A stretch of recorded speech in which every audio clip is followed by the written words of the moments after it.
உண்மைகள் channel viewers அனைவருக்கும் வணக்கம். திருப்பட்டூர் பிரம்மபுரீஸ்வரர் ஆலயத்துடைய மகிமைகள் மற்றும் சிறப்புகளை இந்த வீடியோ பதிவுல நம்ம பார்க்க போறோம். வியாழக்கிழமை தோறும் திருப்பட்டூர் பிரம்மபுரீஸ்வரர் ஆலயத்துக்கு சென்று அங்க தனி சன்னதியில கோலோச்சி இருக்கும் பிரம்மரை வழிபடுறதன் மூலியமா பட்ட கஷ்டம் எல்லாம் பறந்தோடும் அப்படின்னு நம்புறாங்க.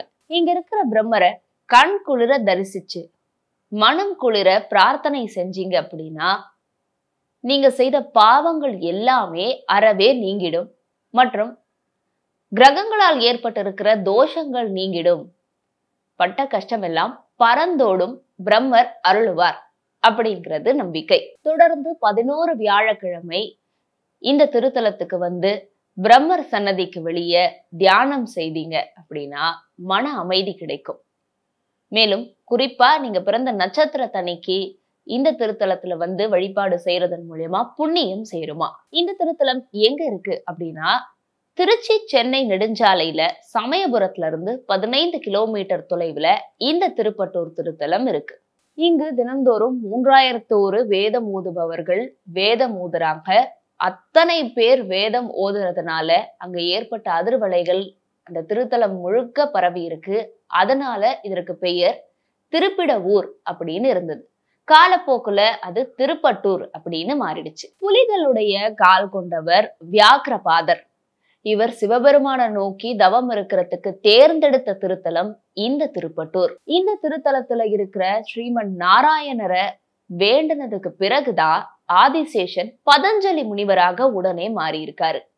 இந்த திருத்தலத்துல இருக்கிற தீர்த்த குளத்துல எவர் ஒருத்தர் நீராடினாலும் அந்த நீரை கையில எடுத்தாலே அது கங்கையில நீராடிய பலன் கொடுக்குமா. இந்த திருத்தலம் காசிக்கு மட்டும் இணையான திருத்தலம் கிடையாது, கைலாயத்துக்குமே இணையான திருத்தலம் அப்படின்னு சொல்றாங்க. சிவபெருமான் பிரம்மருடைய ஒரு தலையை கிள்ளி எறிந்த திருத்தலம் திருவையாறுக்கு அருகே இருக்கிற திருக்கண்டியூர். அங்க இருக்கிற பிரம்மர் இந்த திருப்பட்டூர் வந்துதான் சாப விமோச்சனம் அடைகிறாரு. சிவபெருமானும் அவருடைய அடியவர்கள் நிறைய பேரை இங்க அழைத்து வந்து திருவிளையாடல் செஞ்சிருக்காரு அப்படின்னு புராணங்கள் சொல்லுது. இந்த திருத்தலத்துல இருக்கிற அம்பாள் பிரம்ம சம்பத் கௌரி. வெள்ளிக்கிழமை தோறும் இவங்களுக்கு புடவை சாத்தி வழிபடுறதன் மூலியமா திருமண யோகம் கைகூடுமா. அதே மாதிரி இங்க இருக்கிற கால பைரவரை தேய்பிரை அஷ்டமி ராகு காலத்துல வலது காதுல அவருடைய வலது காதுல உங்களுடைய பிரச்சனைகளை சொல்லி நீங்க வழிபடுறதன் மூலியமா உங்க பிரச்சனைகள்லாம் உடனடியாக தீர்ந்துடும். அதனாலதான் அங்க இருக்கிற பைரவருடைய வலது காது கொஞ்சம் வித்தியாசமாக இருக்கும் அப்படின்னு சொல்றாங்க.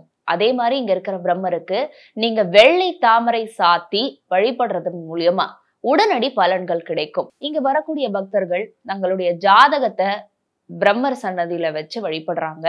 அதுக்கப்புறம் அவங்க வேண்டுதல்கள் நிறைவேறின பிறகு வஸ்திரங்களை பிரம்மருக்கு படைக்கிறாங்க. இங்க இருக்க சுப்பிரமணிய சுவாமிய வழிபடுறதன் மூலியமா மோட்சம் கிடைக்கும் அப்படின்னு நம்பப்படுது. இங்க இருக்கிற சுப்பிரமணிய சுவாமிக்கு சர்க்கரை பொங்கலை நைவேத்தியமா படைச்சு வழிபடுறதன் மூலமா மோட்சம் கிடைக்குமா. இன்னும் இந்த மாதிரி பல சுவாரஸ்யமான ஆன்மீகம் சம்பந்தப்பட்ட தகவல்களோட அடுத்தடுத்த வீடியோஸ்ல நான் உங்களை சந்திக்கிறேன். Until then, it's bye from Soundarya Shivraj.